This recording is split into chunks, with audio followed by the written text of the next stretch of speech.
Maybe you from the 1970s, when the Los Angeles Rams was known as the Prison Foursome because of that defensive line. Or maybe you in the city of St. Louis, the gateway to the Midwest, where the greatest show on turf brought home the first ever Super Bowl championship. Or maybe you in the here and now, with the Rams back in LA, winners of Super Bowl 56. You can rock Eric Dickerson. You can rock Marshall Faulk, Isaiah Bruce, and Kurt Warner. Or maybe you rocking Cooper Cup, Aaron Donald, and Matthew Stafford. It doesn't matter because when it comes to this, it's all about the Los Angeles Rams. Horns up, Rams South. Time to talk Rams football.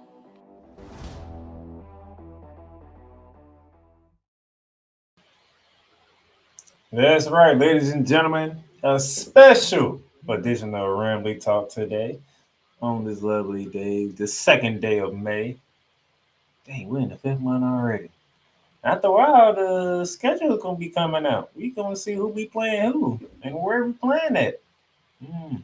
But first, as those you can see on the screen, it's time to talk about the 2024 NFL Draft recap of the Los Angeles Rams. Okay. So with that being said, the Playmaker is in the building, ladies and gentlemen. How y'all doing? Ram fans, I know you missed me. I missed y'all. I've been covering some basketball from March Madness and now the NBA playoffs.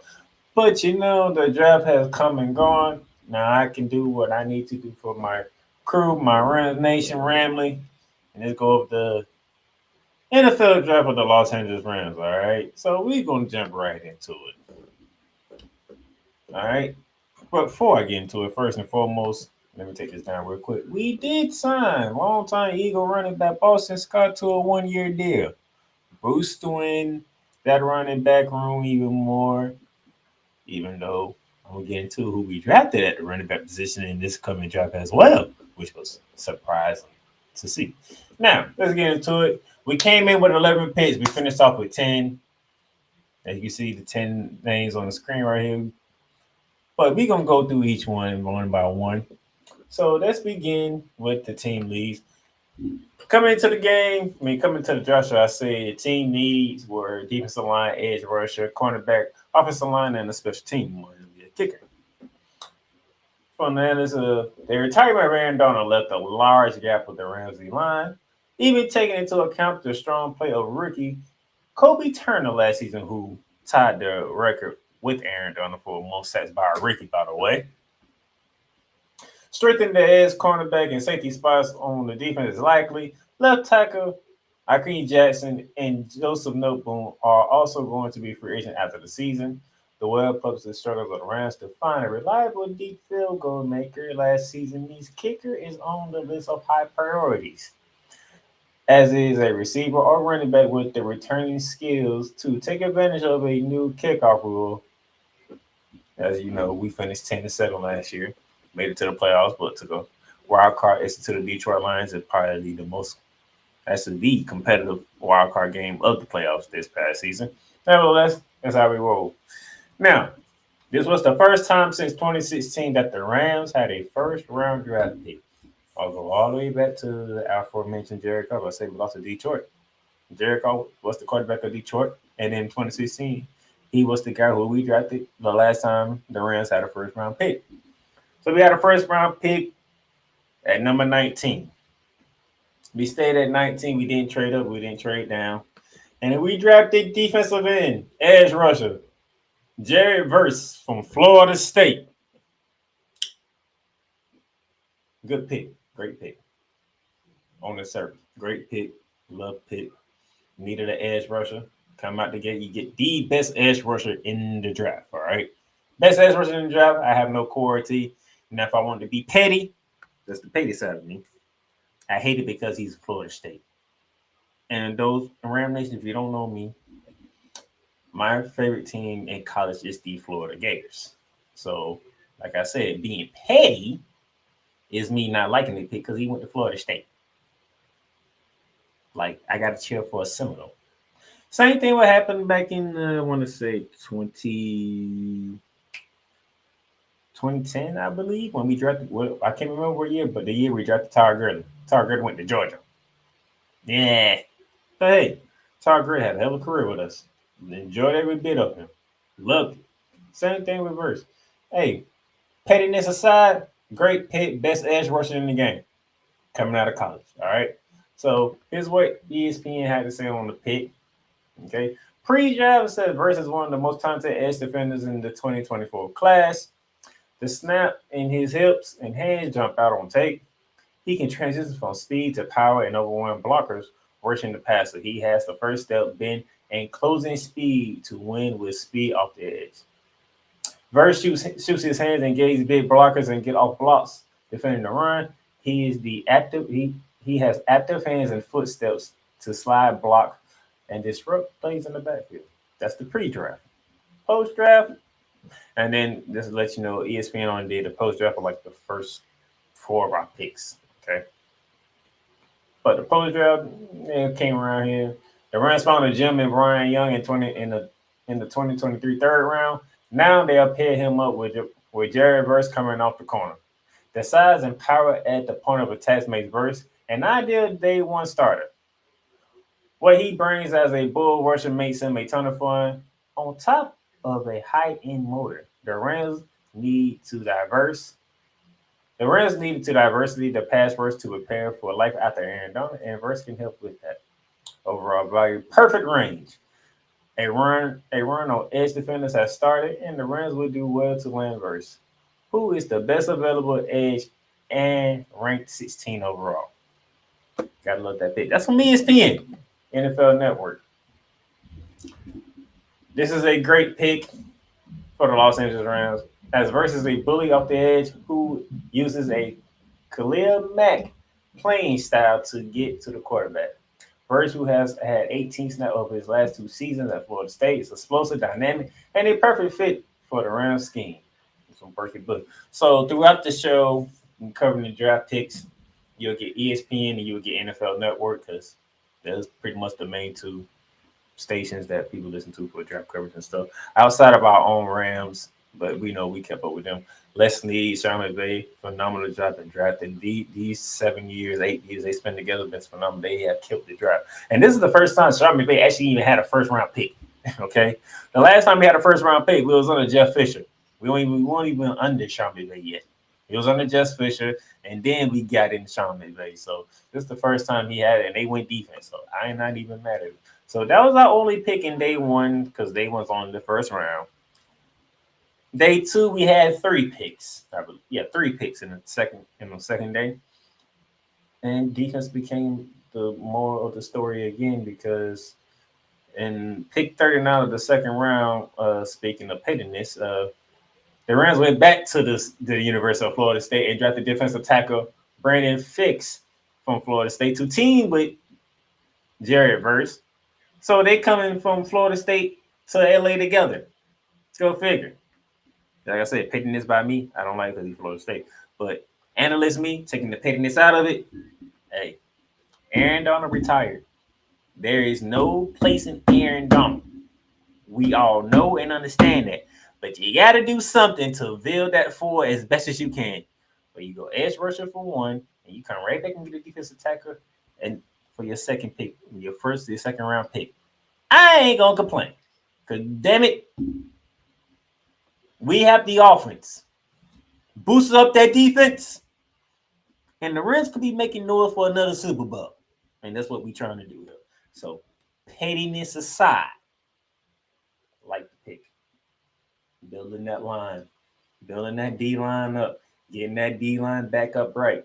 You got a good start with Kobe Turner and Brian Young. Then now you come off with Jared Verse. Now you come back with Brandon Fitz. And it says ESPN says Fitz has a productive 5 year stint at Western Michigan, was named an AP third team All American in his only season at Florida State. Had arguably the best game of his career in the ACC championship game. Performed well the week of the Senior Bowl game, and had an outstanding workout at the combine. He ran the fastest 40-yard dash out of the defensive tackles and ended at 4.78.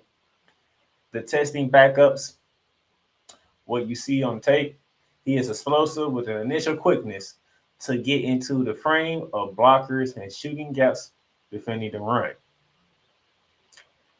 He closes well for an interior defensive lineman and chases with great effort. That's pre-draft. Post draft from ESPN. Third timer future Hall of Famer Aaron Donald creates a massive void in the defense. General manager Les Snead hit a home run when he drafted Kobe Turner in the third round of last year, and now he moves up to get Fitz.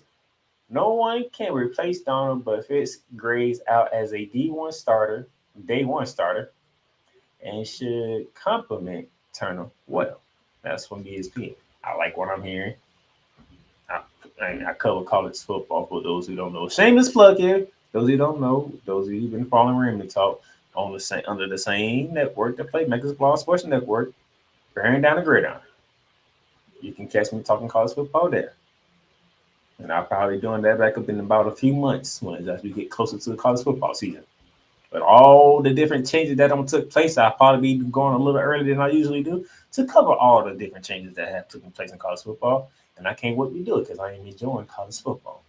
But hey, Florida State, their defense was top notch. If I'm being completely honest, their defense was top notch, led by Fist and led by Verse. Okay, when they were struggling on offense because they lost their quarterback Jordan Travis. And congratulations on being drafted. I forgot where you got drafted at. I want to say the Raiders or the Jets. Can't remember which team drafted you, but congratulations to Jordan Travis for getting drafted to the NFL. Well deserved. You was electrifying for the Florida State team. You was the heart and soul of that team. And when you went down, the defense stepped up. The defense did their job to make sure Florida State stayed undefeated. And then everything else happened. How it happened. Now, that's what ESPN. Let's go to NFL Network. NFL Network says Fitz isn't Aaron Donald. No one is. But he's a highly active, highly disruptive, undersized interior rusher who will join his teammate Jared First on a rebuilt Rams D line. Fitz and Verse will provide balanced energy up front, even if neither is truly an elite pass rusher. The move up the board to snag Fitz cost the Rams a 2025 second round pick. GM Les Snead doesn't care though. He loves full tilt defenders such as these. Now, the only thing from what I've been reading around the web or the social media platforms or the internet, whichever you want to call it, the only reason why people or analysts don't like the draft pick of Verse is because they gave up that aforementioned second round pick of next year's draft. Get it? Some people said we probably didn't have to trade up as much to get him. He would have fell to us anyway. And it's a lot of speculation. We don't know who wanted who. We can guess and whatnot. But nevertheless, we did trade up with the Carolina Panthers, who then got that pick from the New York Giants from the first round draft pick up from the first round draft, if I remember correctly. We trade up to get Fist. No problem. Giving up a second round pick for next year's draft. I mean, if you think anybody in the Rams nation is going to complain about giving up a draft pick, then you haven't been paying attention to what Leslie has done with less picks. Remember, from 2017 to this year, we didn't have a first round pick. Cooper Cup was a third round pick. Puka Nakua, a third round pick. Okay, people that you know on the Rams who has been picked by the Rams was pretty much third round and beyond that we found to fit what we are trying to do under Sean McVay and Les Snead. So when Les Snead gives away a second round pick, I'm not going to sit here and go binoculars because I have faith in Les Snead. Les Snead has proven since he's been the Rams GM to find the talent that is needed to fit what the Rams are trying to do, both offensively and defensively. No matter if it's the first round, second round, third round, fifth round, seventh round, it don't matter. Les Snead has found gems in these drafts, especially without having a first round pick. So, if you don't like the fact that we gave up a second round pick in the next year's draft to get Fist, cool. You can have that argument. Me personally, I'm not going to do it because I like the pick. All right. So that was our only second round pick. We had 2 third round picks, and the first third round pick got us to our offense. Running back Blake Crum out of Michigan. Let me say it again and say it in the proper manner that it's supposed to be said. Blake Crum from the national champion Wolverines of Michigan was picked in the third round at pick 83. Now, ESPN says Cram is a smaller back with the average top end speed, but his tape and productivity is impressive. His patience, tough to track behind blockers, and acceleration quickly when he gets a crease of space. He is relentless. He is a relentless competitor with a low center of gravity and excellent core strength. Crum keeps his feet going, bounces off defenders trying to bring him down. He led the FBS, those of you who don't know, football bowl series, and set Michigan's single season record with 27 rushing touchdowns in 2023. He is a reliable check down option in the passing game, who flares a who flashes after the catch, and he's competitive in pass protection, should I say? Yeah, going too fast. My bad. Post post draft analyst from ESPN. Carry Williams coming off a breakout year, but he has missed 12 games over the past 2 seasons. And the Rams don't have great depth behind him. Corum gives them a talented 1-2 punch and assurance if William misses time. That's from ESPN. First thing I would say, uh, Blake Corum, hell of a pick. I didn't think he was gonna make it to the third round. To be honest, I thought second round. If I'm being complete, I thought second round. Second round, Blake Corum. You talking about the best running back in the class, in my opinion.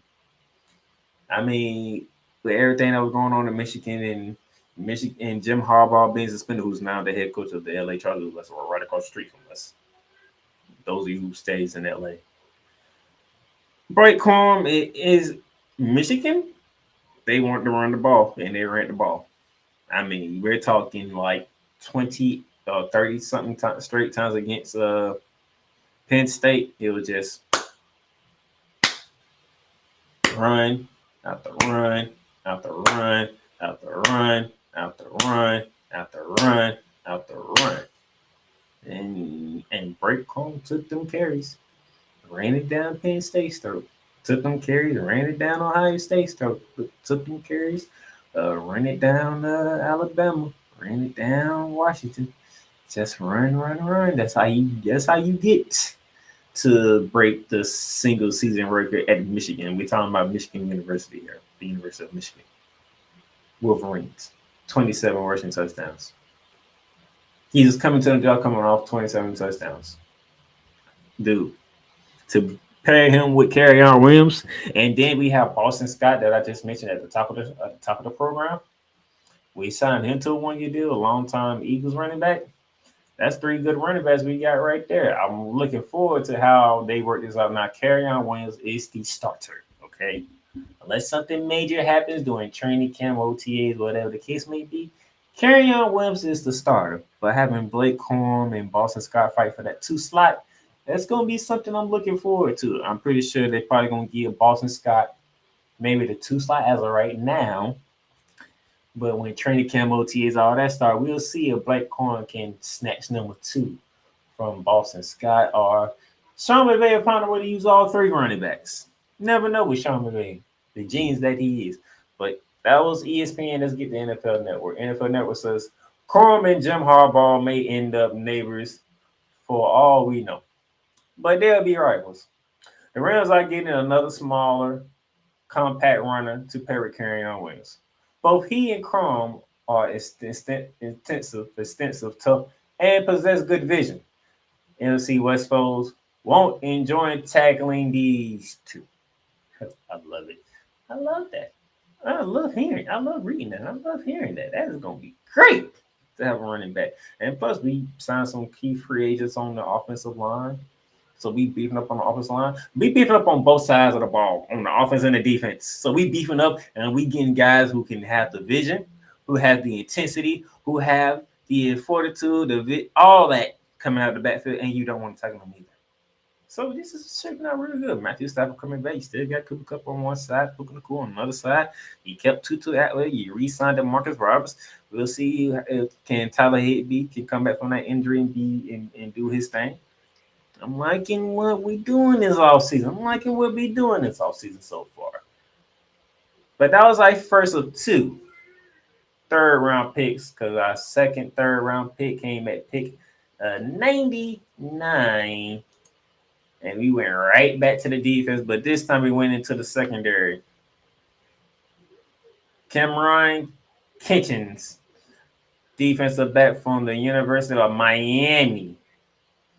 Now he's not the most stellar of secondaries in this draft, but he is a playmaker. That's for damn sure, is what ESPN says pre-draft. Kitchens reportedly ran faster at his pro day than he did at the combine. He plays faster than his combine 40 time too, thanks to his ability to read quarterbacks and get an early break on the ball when he plays high. Kitchens is a playmaker who has the ability to step in front of receivers and pluck passes out of the air. He had 11 interceptions over the past 2 seasons. When he can square up as a tackler, he wraps up and drives through contact. That last part I love most. When he can square up as a tackler, he wraps up and runs through contact. Meaning, he's a surefire tackler from the secondary. He's not afraid to put his nose in there in a proper manner to make sure the ball carries down and gets no more further yardage. That part I love most. Now, don't get me wrong, the 11 interceptions over the last 2 seasons, love that too. Can't be mad at taking the ball away and getting the ball back to Matthew Stafford in the offense. But to make sure that ball carry is on the ground, love it. All right? That was the pre-draft analyst. Post-draft analyst. Jordan Fuller left in free agent along with John Johnson III as a free agent. The Rams signed Cameron Curry and needed to add another safety. Kitchens doesn't want to wear at the 40. I mean, he doesn't want to wear at the combine, but his 2022 tape is better than his 2023 tape. But he graded out as a starter. So nevertheless, there's some questions. Of course, I just said he wasn't the most talented secondary person in the class. So that's some questions. But hey, he has the ability to locate the football. So he has the ability to turn the ball over.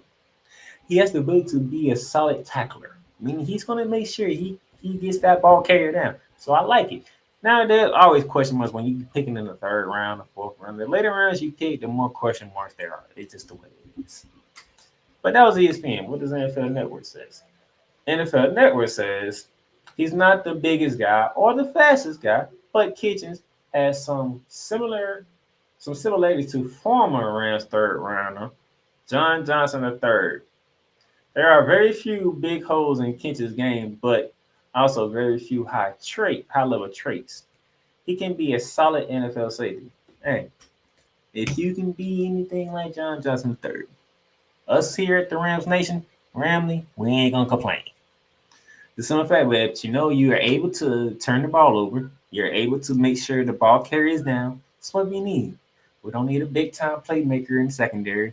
We just need our 3 levels of defense, defensive line, linebackers, and secondary to play as one unit. One unit. That's it. Okay? When one's off, everybody else is off. Okay? So we got that going. Not going to complain. I love what we did here. Love how everything is rocking and rolling here with the Rams on these first 4 picks of the draft. The first round pick with Javere first, second round pick with Brandon Fitz, third round pick with Blake Corum, and the third round pick with Cameron Kitchens. Okay, so what I'm gonna do here, we're gonna take a break, and then when we come back, we're gonna get into some more draft picks that we did, going around 5 and 6. All right, we'll be back. I love you morons. New Kids on the Block, New Edition, dear whatever the law firm is. Sincerely, the U.S. Supreme Court. Ben Affleck, Matt Damon, go yourself again, Jason Whitlock.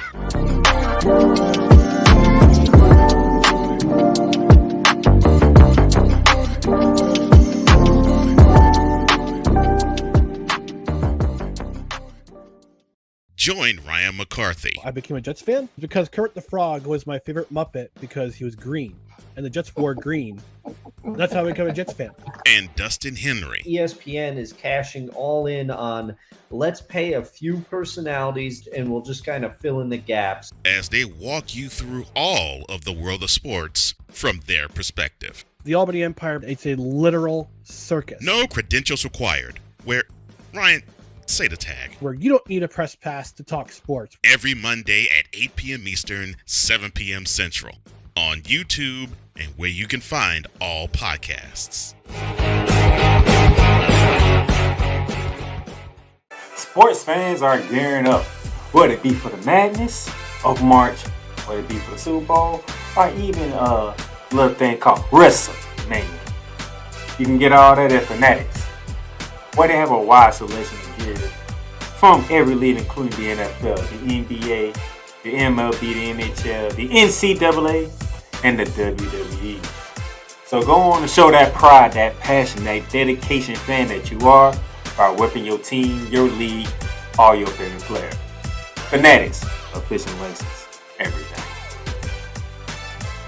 Poppy J. You got the option to cry for the government. You got the option to protest. You got the option to keep buying. But this is also an option. Wise El Jefe. We're the first tech geeks. We're the first gamers. We're the first everything.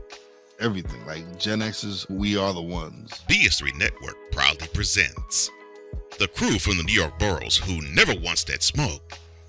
Nah, they want that fire. Poppy J and Wise El Jefe. Fridays at 9 p.m. Eastern, 8 p.m. Central. Check your local listings for your viewing and listening pleasure.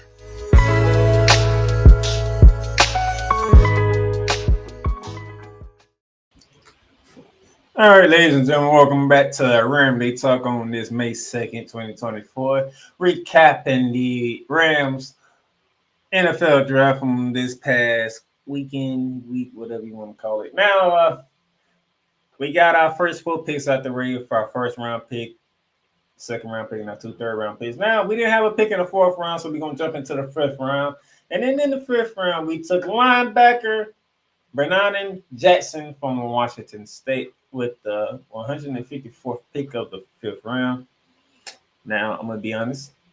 I don't know much about Mr. Jackson. Okay. I live here on the East Coast, mainly in the state of Florida. So a lot of West Coast games I don't get to catch, especially during the college football season. So I'll be the first to say I don't know much about it. But starting here, remember I said earlier, this is where ESPN did our first 4 picks. They had a pre-draft analyst and a post-draft. This is where it's only pre-draft analyst, so this might go a little quicker. All right. So ESPN had going into the draft about Jackson is that Jackson is a battering ram who goes right through the chest and flashes the ability to overwhelm blockers with his explosive power when rushing the passer. He is a disruptive run defender with the active hands and initial quickness to get into the backfield. He can stand up blockers and set the edge. Jackson tested well at the combine, moves well in space on tape, and is scheme versatile. This could bode well for us. We do need some linebackers here. You know, Ernest Jones is the main guy. Christian Rosegrown is also a main pillar. But adding another guy, maybe getting a third guy in there, will be very vital for us, okay? To get our middle of the defense solidified, all right? Remember, what we said at the top of the show, the Rams was looking at draft. They were drafting defense. They were trying to build war, especially with the fact that Aaron Donald is no longer with us. And once again, congratulations to our retirement, Aaron Donald. You played 10 hell of a years for us. You got us a Super Bowl. You took us to two Super Bowls. You played your ass off in both of them, by the way, because even though we lost the league and pages, they only scored 17 points. We just couldn't put the ball in the end zone. So it's not on the defense, that's on the offense. But nevertheless, we came back, hosted the Super Bowl in our own building, and we won the Super Bowl in our own building. So good job to Aaron Donald, because Aaron Donald was the one who ended the NFC Championship game against the 49ers. And he was the one that ended the Super Bowl by getting in the face of Joe Burrow so he couldn't find Jamar Chase wide open. So I like that. But this is what NFL Network had to say about the pick.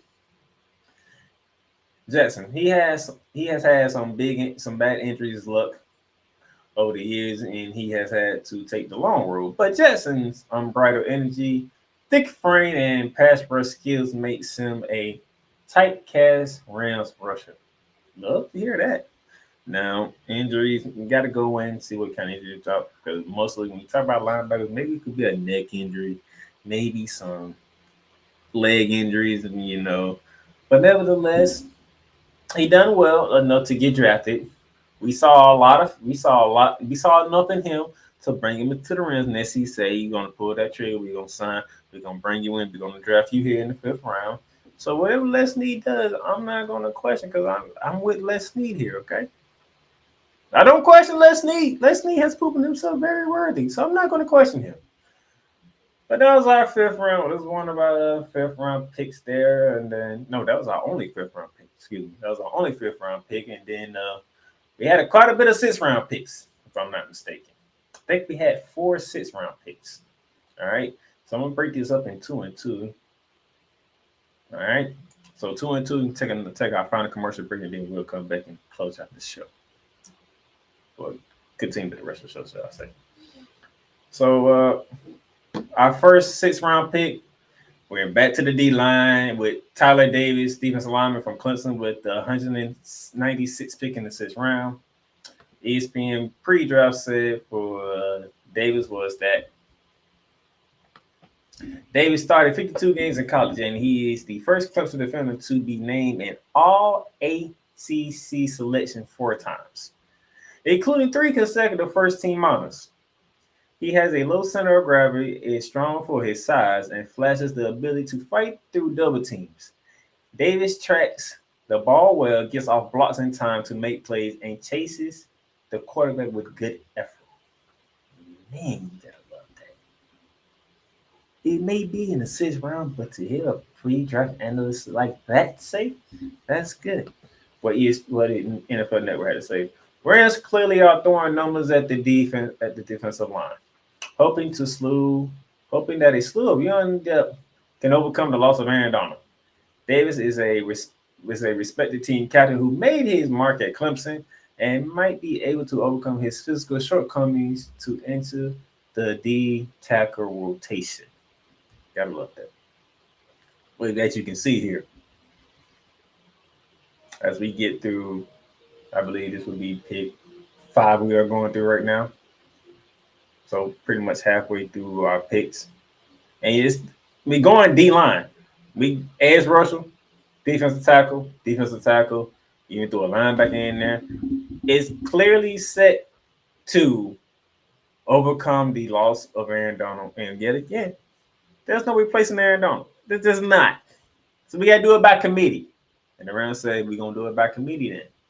So that's what we're going to do. We're going to do it by committee. We're going to take the steps and layers that we need to take to make sure that we get what we need from our defense to make sure our defense is much better than what it was last year. All right.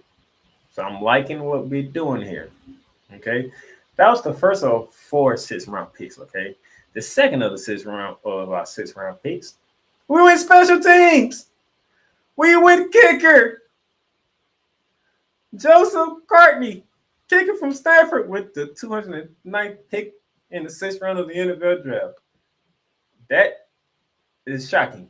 Kiki connected on 41 of his 45 field goal attempts over the past 2 seasons. He has a strong leg and handles pressure very well. Gotta love that, because kicking was a problem last year. Oh my gosh, kicking was a problem last year. It just helps, okay? It just helps. NFL Network says here come the kickers. Currently really improved his accuracy over his final 2 years and has legitimate range out to the high 50s. Ooh, love that. He has a chance to become the best kicker in this class, and the Rams badly need consistency at that spot. We definitely do. Oh my gosh. Even though we went 10-7, we probably could have went 13-5. Maybe, 12-4. Just by having a kicker, man. Just by having a kicker, we could have won. We could have won 2 to 3 more games. 2 to 3 more games, and we wouldn't have seen Detroit in the wild card round. We'd have been facing Dallas, who we owe an ass whooping to, by the way. But lucky enough for us, we don't see them this year. But we owe them an ass whooping. Just know that. We owe them an ass whooping. But yeah, kicking, man, we need a kicker, bro. We like I'm happy that Leslie and Sean Gray understood we need a kicker. They didn't reach for one. They ain't trade up for one. They ain't trade down for one. They stood where they at, 209, get you a kicker. He made 41 of his 45 kicks, so gotta love that. Gotta love that he put his accuracy over his final. So he came in, so he left college improving his accuracy, which is great to hear. Very great to hear. Because man, we had some struggles. We had some struggles. It's problematic, man, to not have been able to make field goals and extra points. That could have won us 2 to 3 more games. So gotta love that. All right. Gonna take another break right here, and then when we come back, we're gonna close out with the final 3 picks of the draft, and then we're gonna see what the experts say about how the Rams did. Welcome to Ringside Chaos, the professional wrestling discussion segment of the Bear of Texas podcast. The only professional wrestling podcast in the world where pro wrestling is discussed passionately, with confidence, with great knowledge, and most of all, in the most sophisticated way. So brace yourselves, ladies and gentlemen, because chaos is about to be unleashed. Thing with Tony Khan now being in talks to buy WWE, I'm going to be honest with you.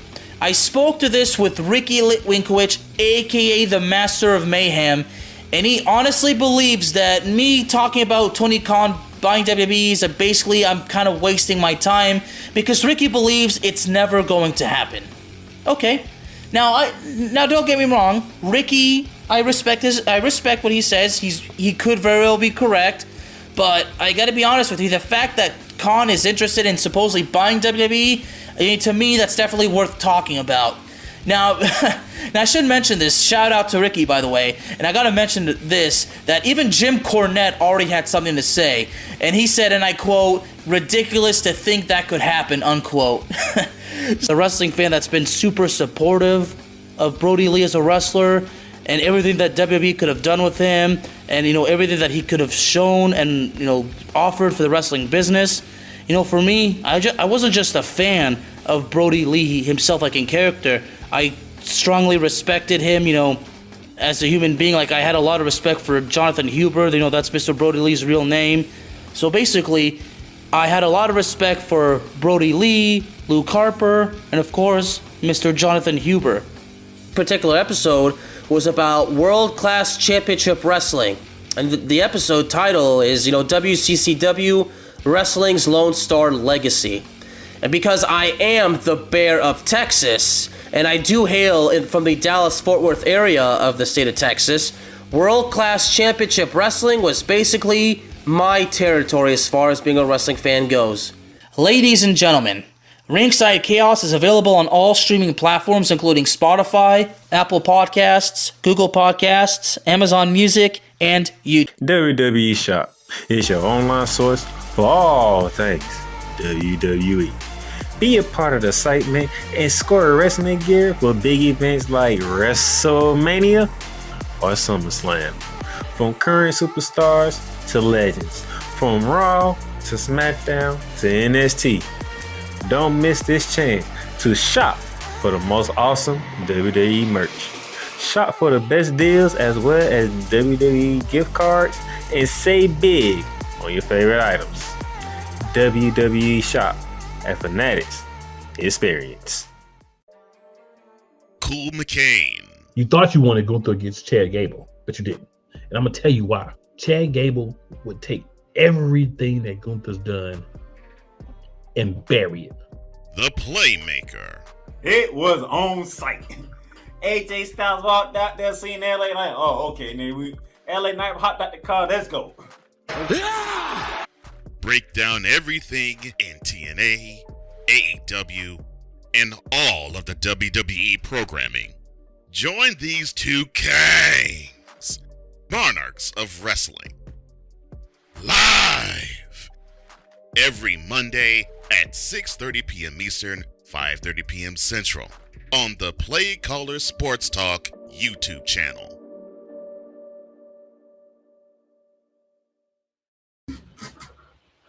All right, ladies and gentlemen, welcome back to Ramily Talk. Now we got 3 more draft picks to cover real quickly. Then we're gonna see what the experts say how the Rams did the draft, and we'll be done for the day. All right. So continuing on our 6th-round picks, we have 2 more 6th-round picks, a 7th-round pick. Then we'll get into the experts. So we came back at 213, I believe like 4 picks later, and we grabbed wide receiver Jordan Willington from the University of Texas. Now, ESPN pre-draft analyst says Willington is a former running back who developed into a greedy slot receiver. He makes plays over the middle, runs hard after the catch, and works hard as a blocker. He sets up, breaks, and flashes some savage as a route runner, working against man looks. Willington settles into windows, working against zones. Look, he has reliable hands with big ones. So love that. So you put him in a room with Cooper Kupp. You put him in a room with Puka Nacua, in a room with DeMarcus Robinson, a room with Tutu Atwell. Okay. He should be able to slide in, fit real well with this receiver room, because this receiver room is spectacular. Cooper Kupp, a former Triple Crown winner. Puka Nacua, who broke just about every rookie wide receiver record there was outside of maybe touchdowns, because that's Randy Moss. And now you have a reliable DeMarcus Robinson, who was the veteran of that room, along with Cooper Kupp. So he's going to be around some great minds in the wide receiver room. And then you have Matthew Stafford, who is your quarterback. So Jordan Willington could be a very big asset for us to be probably that 3rd or 4th option. Now, Tutu Atwell, Tutu made some big plays for us when we counted. I'll give him that. But got to be more consistent. I think his small frame is probably his biggest problem, in my opinion. His biggest problem is his frame. And bringing a guy like Whittington from Texas, who is a big receiver, by the way, he's not that small. Trust me, he's not small. Could be problematic. And plus, having a big receiver is very good for Matthew Stafford. Matthew Stafford loves big receivers. But that's ESPN pre-draft. What did NFL Network say after we drafted Mr. Whittington? A classic less need pick. Whittington never was featured at Texas, largely because of injury and a position switch from running back. But he's a playmaker with the determination and skill to make it. He's a fun developmental player. That's all I need to know. That's all I need to know. If he comes in and he learns them together, we got in that room already, and Matthew Stafford and Sean McVay, he could be a threat that nobody's looking forward to. He could be a threat nobody's paying attention to, and then he just does his thing and makes everything happen, which is going to help out with Cooper Kupp and Puka Nacua. All right, and then our 4th and final 6th-round pick, 4 picks later, we went offensive line to bring in Bryce Limmer, offensive lineman from Arkansas, bringing in another big lineman. I love it. Limmer has the experience after starting 41 games in college. He started as a guard but moved to center at the end of the 2022 season. He bench pressed 225 39 times. Good gracious. 225 39 times at the combine.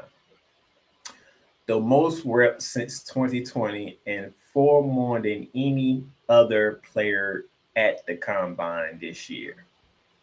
He has the quickness and lateral agility to excel in a zone-heavy scheme. He is tough to shake when he gets his hands inside and tends to anchor well in pass protection. Remember what I said? We was beating up both sides of the ball, man. We signed some key free agents for the offensive line. Now you bringing in this guy to add to it, man. And he played guard and center. This is what NFL Network had to say. NFL Network says Limmer was overwhelmed a few times when he was matched up with Texas' massive Tavon Sweat in the Senior Bowl 101s. But Lehman is a tough-minded competitor and might be better than a few centers who were drafted before him. I love the pick. Just gonna love the pick. And then we get to our final draft pick, the round 7, when we kept it going with the offensive line rotation. T.K. Leviston from the University of Kansas State with the 254th pick, our final pick of the draft. ESPN said this is a big and powerful drive blocker who plays with a wide base. Moves defenders off the ball and blocks to the whistle. He does not have great range, but he takes sound angles, climbing to the second level, and can engulf linebackers. He's smooth getting set and has good length. He has the size and strength to anchor in pass protection. He started 32 games at left tackle, but played some guard, which is where he fits best in the NFL. So the pick before him, we had a guy who played guard and transitioned to center. And then the final pick, which is Livingston we're talking about right now, played tackle, but plays better at guard. Les Snead, baby. Les Snead does it again. Love it. Making sure we solidify depth on the offensive line. Make sure we solidify depth on the defensive line. Make sure that both lines can control the ball when it's time to play some football. Love it. Here's what NFL Network said. NFL Network says Livingston is a hulking college left tackle who might be moved to the right side or perhaps to guard. I expect Cooper Beaming to help make Livingston an older prospect look better at times, but he's experienced enough to find a job in the league. Like, there's nothing bad was said. So I like what we did. I like what Nestle did here and whatnot, and gotta love it. And those are our 10 draft picks. Jared first with the first round pick at pick 19. In the second round at pick 39, Brandon Fitz from Florida State teaming up with Jared first again. Round 3, we had 2 picks. We got Blake Corum at pick 83, and then Karan Kendricks at pick 99. In the 5th round, we took Bernard Jackson, linebacker from Washington State. In the 6th round, we have 4 picks in the 6th round. Tyler Davis, the defensive lineman from Clemson. Joshua Cartney, the kicker from Stanford. Jordan Winnington, the wide receiver from Texas. And Bronx Lyman, offensive lineman from Arkansas. And then we finished our draft pick in the 7th round with picking KT Livingston, offensive lineman from Kansas State. But what did the experts feel about the Rams draft? All right. Let's see what the experts had to say. Mel Kiper gave the Rams a B+. Kiper wrote that the only thing that kept it from being an A- was trading away a 2025 second round pick. Man, I alluded to that earlier. I was pretty much foreshadowing to this point. The Rams were back in the Rams. He says this quote: "The Rams were back in the first round for the first time since 2016, and despite rumblings that they wanted to trade up, they stayed put and took the most complete edge defender in the class." This is what Mel Kiper Jr. said as part of his analysis. This full analysis is part of ESPN Plus, so if you are subscribed to ESPN Plus, you can go there and read everything he had to say about the Rams and why he gave them a B+ instead of an A-, mainly because we traded away a second round pick for next year's draft to trade up and get Brandon Fitz. But nevertheless, it is what it is. NFL Network's Chad Warrington, A-. He said, quote, "The run of offensive players in the first round allowed the Rams to land a bargain edge rusher, which they really needed, and verse. Their first round pick since 2016. Fitz will help make up the loss of Aaron Donald to retirement, but we'll have to see if it made sense to trade a 2025 second round to acquire him instead of getting Michael Hall at their original pick 52. And Hall went to the Browns at 54 2 picks later. Cron will play bigger and faster than his number indicates. Kitchens is a downhill player at a soft spot for the Rams." Go to NFL Network to check on everything Chad Ritter had to say about the Rams, but he gave us an A- for what we did. A-. Bleacher Report, Chris Knotts, A. Quote, The Los Angeles Rams hadn't used a first round selection since taking Jared Goff in 2016. With the 19th overall pick this year, the Rams landed the top ranked edge rusher on the Bleacher Report scouting department's big board in Florida State, Jerry Verse, who is an explosive playmaker with a ranging 6'4", 254-pound frame and a relatively soft floor. That's Bleacher Report right there. CBS and Fox Sports. So let's start with CBS. Bleed Plus says, quote, Les Snead is one of the most underrated GMs in the NFL. I've been saying that on the show. How he doesn't get GM of the year, executive of the year, I have no idea. How he's not in the running for it, I have no idea. Because Les Snead is a genius at being a GM for us. That's why we can do what we do. Everybody thought the Rams was gonna go 5-11, 6-10, you know.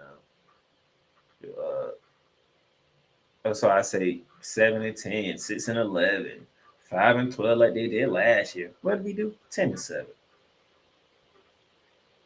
Okay, we went on a winning streak. We knocked some teams off. Gave Baltimore a hell of a game. They'll be lost in overtime. Les Snead don't get the credit he deserved. I've been saying it. I've been pounding.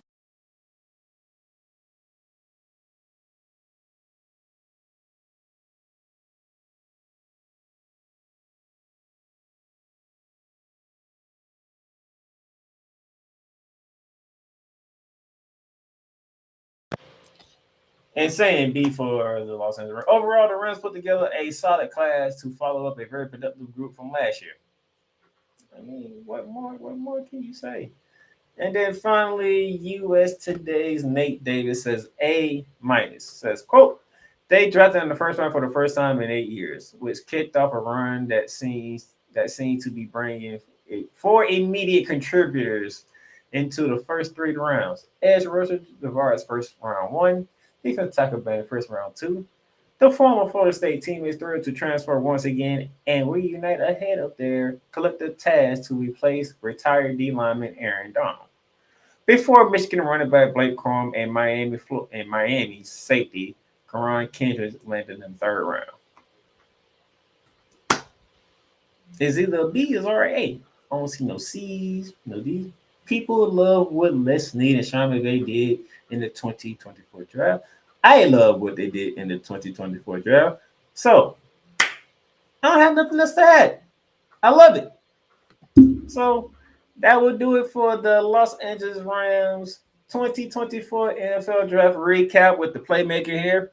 I look forward to joining you again a little further down this month when they actually give us the full schedule of the Los Angeles Rams in the entire NFL. I can't wait to go over that, see who we playing, where we are playing, what kind of road trip we got to take, what home stretch we got, where's the bye we going to be at. Can't wait for that. But that's later on in the month. Until then, y'all enjoy the rest of y'all week. You know, I'm going back to cover some more basketball. So if you want to keep contact with me, follow me on all social media platforms, Facebook, Twitter, Instagram. Follow the brand, the Playmakers blog on Facebook, Instagram, Twitter, the Playmakers blog network channel on YouTube, because I'll be back tomorrow to continue talking about NBA basketball. Plus, the latest episode of Shooting Lights Out was yesterday. Thanks to my man Eric Wilson and Kuma King for joining me. I might have some more guests tomorrow to capture some more NBA basketball coverage, plus previewing a 2nd round matchup that I'm looking forward to most. But outside of that, thank y'all for tuning in until next time, Ram Nation. Y'all be safe and easy. For tuning in to Ramily Talk. Ramily Talk is sponsored by Fanatics, Lids, and Paramount Plus. Get your favorite sports appeal with Fanatics or Lids, and get great streaming service with Paramount Plus. If you want to donate to the program, you can donate to us via Cash App, $D Playmakers. That is again, $D Playmakers. And remember, you can follow and subscribe to Ramily Talk on all podcast directories, including Apple, Google, Spotify, Amazon Music, and YouTube. And those of you who are on Apple, leave us a great review, leave comments, or how you feel about Ramily Talk in the episode that you listen to. Tune in again next time for more Ramily Talk, hosted by the Playmaker.